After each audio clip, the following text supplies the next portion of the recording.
friends, welcome to Secret of Samaiyal. இன்னைக்கு நம்ம பார்க்க போறது ஒரு இன்ட்ரெஸ்டிங்கான ஒரு சிக்கன் ரெசிபி தான் நம்ம பார்க்க போறோம். இது ஒரு கபாப் ரெசிபி, ஷமி கபாப். ரொம்ப ஃபேமஸான ஒரு மொகல் ஸ்டைல் கபாப். வீடியோக்குள்ள போறதுக்கு முன்னாடி நீங்க என்னோட சேனலுக்கு இப்பதான் முதல் முறையா வரீங்கன்னா வீடியோ கீழே இருக்கிற சப்ஸ்கிரைப் பட்டனை மறக்காம பிரஸ் பண்ணிக்கோங்க. பக்கத்துல இருக்கிற நோட்டிபிகேஷன் பெல்லையும் மறக்காம கிளிக் பண்ணிக்கோங்க. அப்பதான் ஃபியூச்சர் நோட்டிபிகேஷன்ஸ் உங்களுக்கு உடனே வந்து சேரும். சரி வாங்க டிலே பண்ணாம இந்த செம்ம டேஸ்டியான சிக்கன் ஷமி கபாப் எப்படி செய்யலாம்னு பார்க்கலாம். ஒரு குக்கர் அடுப்புல வச்சிருக்கேன், இன்னும் அடுப்பு ஆன் பண்ணல. இப்ப இதுல வந்துட்டு ஒரு 50 கிராம் அளவுக்கு கடலை பருப்பு தண்ணியில ஒரு அரை மணி நேரம் ஊற வச்சு எடுத்து வச்சிருக்கேன். தண்ணியை வடிச்சிட்டு எடுத்து வச்சிருக்கேன். இந்த கடலை பருப்பை குக்கர்ல சேர்த்திக்கலாம். இது கூடவே ஒரு 200 கிராம் அளவுக்கு போன்லெஸ் சிக்கன். இது வந்து சிக்கன் பிரெஸ்ட். நீங்க சிக்கன் பிரெஸ்ட் போடலாம், இல்லைன்னா லெக் பீஸ்ல இருந்து பீஸ் எடுத்து போடலாம். இப்ப இதையும் இதுல சேர்த்திடலாம். இப்ப இது கூட நம்ம என்னென்ன சேர்த்து போறோம் அப்படின்னா, ஒரு பாதி வெங்காயம், சின்ன சைஸ்ல ஒரு பாதி வெங்காயம் வெட்டி வச்சிருக்கேன் ரஃபா, அதையும் சேர்த்திக்கோங்க. ஒரு சின்ன துண்டு இஞ்சி நறுக்கி வச்சிருக்கேன். ஒரு 4-5 பல் பூண்டு, ஒரே ஒரு ஏலக்காய், 2 கிராம்பு, ஒரு குட்டி துண்டு பட்டை.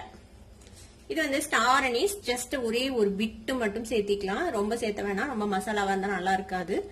இது வந்து ஜாதி பத்திரின்னு சொல்லுவாங்கல்ல, அதுவும் கொஞ்சோண்டு. ஒரு 10 மிளகு, 1 டீஸ்பூன் மல்லி, ஒரு அரை டீஸ்பூன் வந்துட்டு சீரகம், 2 வரமிளகாய் எடுத்து வச்சிருக்கேன், அதையும் சேர்த்திக்கலாம். தேவையான அளவுக்கு உப்பும் சேர்த்திக்கலாம். அதுலயே மறுபடியும் பார்த்துட்டு கூட நீங்க சேர்த்திக்கலாம் உப்பு பத்தலைன்னா.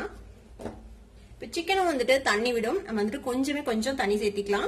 கொஞ்சம் தண்ணி அதிகமாயிட்டாலும் ஒன்னும் பிரச்சனை இல்லை, மறுபடியும் நம்ம சுண்ட விட்டு ட்ரை பண்ணிக்கலாம். கொஞ்சமா தண்ணி விட்டுருக்கேன், ஒரு 1/4 கப் அளவுக்கு தண்ணி. நல்லா மிக்ஸ் பண்ணி விட்டுருங்க. இப்ப அடுப்பு ஆன் பண்ணிக்கலாம். நம்ம குக்கரை மூடி நம்ம வந்து இது ஒரு 3 விசிலுக்கு வேக விட போறோம்.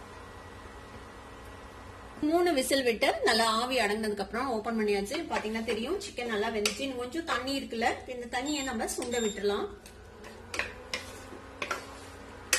நல்லா ட்ரை ஆகணும், அது வரைக்கும் இதை வந்துட்டு சுண்ட விட்டுருங்க.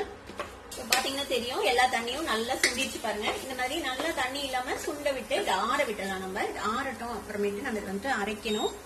ஆற வரைக்கும் வெயிட் பண்ணலாம். ஒரு மிக்சி ஜார் எடுத்துக்கோங்க. இதுல வந்துட்டு கொஞ்சமா கொத்தமல்லி தலை, ஒரே ஒரு பச்சை மிளகாய் எடுத்திருக்கேன். உங்களுக்கு காரத்துக்கு எவ்வளவு வேணுமோ அந்த மாதிரி நீங்க பச்சை மிளகாய் சேர்த்திக்கலாம். நம்ம ஆல்ரெடி வரமிளகாய் சேர்த்திருக்கோம், மிளகு எல்லாம் சேர்த்திருக்கோம், பார்த்து போட்டுக்கோங்க. புதினா இருந்தா நீங்க புதினா கூட கொஞ்சமா ஆட் பண்ணலாம், அதுவும் நல்லா இருக்கும். நம்ம வேக வச்சு வச்சிருக்கோம்ல இந்த சிக்கன், கடலை பருப்பு, மசாலா பொருட்கள் எல்லாம் சேர்த்தி அதையும் இந்த மிக்சி ஜார்ல சேர்த்திக்கலாம். தண்ணி மட்டும் இல்லாம பாத்துக்கோங்க, தண்ணி இருந்துச்சுன்னா உங்களுக்கு வந்துட்டு நம்ம தட்டுறதுக்கு வந்து வராது. இது கூடவே நான் வந்துட்டு ஒரு முட்டையை இந்த மாதிரி அடிச்சு வச்சிருக்கேன். நம்ம இதுல பாதி முட்டை மட்டும் சேர்த்திக்கலாம். இப்ப இதை வந்துட்டு நம்ம மிக்சியில அரைச்சு எடுத்துக்கலாம். ரொம்ப நைஸா அரைக்கணும்னு அவசியம் இல்ல, கொஞ்சம் லைட்டா கோர்ஸா இருக்கலாம். அரைச்சு எடுத்துட்டு வந்துடலாம். இந்த மாதிரி அரைச்சுக்கோங்க. கொஞ்சம் ட்ரையா இருந்தது, அதனால மீதி இருந்த முட்டையும் சேர்த்திட்டேன். இதுல வந்து ஒரு முட்டை சேர்த்திருக்கோம். இப்போ இதை ஒரு பவுலுக்கு வந்துட்டு மாத்திக்கலாம். இப்ப இது மாதிரி ஒரு கன்சிஸ்டன்சில இருக்கணும், கெட்டியான வடை மாவு மாதிரி ஒரு பக்குவத்துல. இப்ப இதை வந்துட்டு நம்ம என்ன பண்றோம்னா, ஒரு வடை மாதிரி, ஒரு கட்லெட் மாதிரி நம்ம வந்துட்டு தட்டிக்க போறோம். ஷேப் வந்துட்டு நீங்க ரவுண்டா வைக்கலாம், இல்ல ஸ்கொயரா பண்ணலாம், உங்களுக்கு எப்படி வேணுமோ அந்த மாதிரி நீங்க பண்ணிக்கலாம். இதை வந்துட்டு கொஞ்சம் பிளாட்டான கபாப்ஸை நம்ம தட்டிக்கலாம், கட்லெட் டைப்ல பாருங்க. இந்த மாதிரி நம்ம வந்துட்டு ஷேப் பண்ணிக்கலாம். இது மாதிரி எல்லாத்தையும் நம்ம ரெடி பண்ணி வச்சுக்கலாம். இது மாதிரி நம்ம எல்லாத்தையும் ரெடி பண்ணி வச்சாச்சு. இப்போ இதை வந்துட்டு நீங்க ஷாலோ ஃப்ரை பண்ணலாம், இல்லைன்னா டீப் ஃப்ரை கூட பண்ணலாம். உங்களுக்கு எந்த மாதிரி விருப்பமோ அந்த மாதிரி பண்ணிக்கோங்க. எல்லா சைடும் ஈவனா ஃப்ரை ஆகணும், நல்லா ரோஸ்டடா வேணும் அப்படின்னா நீங்க வந்துட்டு டீப் ஃப்ரை பண்ணிக்கோங்க, இல்லைன்னா நீங்க ஷாலோ ஃப்ரை பண்ணலாம். இதுல வேகத்துக்கு எதுவும் இல்லை, நம்ம எல்லாத்தையுமே வேக வச்சிட்டோம். அதனால ஜஸ்ட் நீங்க கிரில் பண்ணி எடுத்தா கூட போதும், எண்ணெயே இல்லாம கூட லைட்டா எண்ணெய் விட்டு.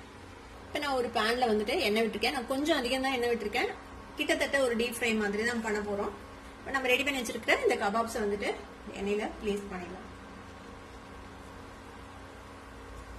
பிரிஞ்சு போகாது, ஏன்னா நம்ம வந்து இதுல முட்டை ஆட் பண்ணிருக்கிறோம்ல, அதனால இதுல பிரிஞ்சு போறதுக்கு ஒன்றும் பயப்பட தேவையில்லை. இது இப்படியே ஃப்ரை ஆகட்டும். ஒரு சைடு ஃப்ரை ஆனதுக்கு அப்புறம் நம்ம டர்ன் பண்ணி போடலாம். ஒரு 2 நிமிஷம் கீழ்ப்பகுதி ஃப்ரை ஆனதுக்கு அப்புறம் நம்ம இதை வந்துட்டு அடுத்த சைடு மாதிரி அடங்காம டர்ன் பண்ணி போடுங்க. இந்த மாதிரி கோல்டன் கலர் வந்துருச்சு. இது மாதிரி 2 சைடும் அழகா ஃப்ரை ஆனதுக்கு அப்புறம் நம்ம எடுத்தோம்னா நம்மளோட ஷமி கபாப் ரெடி ஆயிடும். இன்னொரு சைடும் 2 நிமிஷம் அப்படியே ஃப்ரை ஆகட்டும். இப்போ பாத்தீங்கன்னா 2 சைடுமே நல்லா கோல்டன் கலர் வந்துருச்சு. இந்த மாதிரி 2 சைடும் நல்லா ஈவனா கோல்டன் கலர் வந்ததும் நம்ம எடுத்துட வேண்டியதான். அவ்வளோதான், நம்மளோட ஷமி கபாப் ரெடி ஆயிடுச்சு. இப்போ நம்ம இதை எடுத்துடலாம். அந்த மாதிரி எண்ணெய் ட்ரெயின் பண்ணிட்டு டிஷ்யூ பேப்பரில் வச்சுடுங்க. இப்போ நம்மளோட super healthy Shami kebab ready ஆயிடுச்சு. இதை வந்துட்டு நீங்கள் இந்த மாதிரி கிரீன் சட்னி, அப்புறம் கொஞ்சம் ஆனியன் வெஜ்ஜஸ், லெமன் வச்சு நீங்கள் சர்வ் பண்ணலாம். மயோனைஸ் கூட ரொம்பவே சூப்பராக இருக்கும்.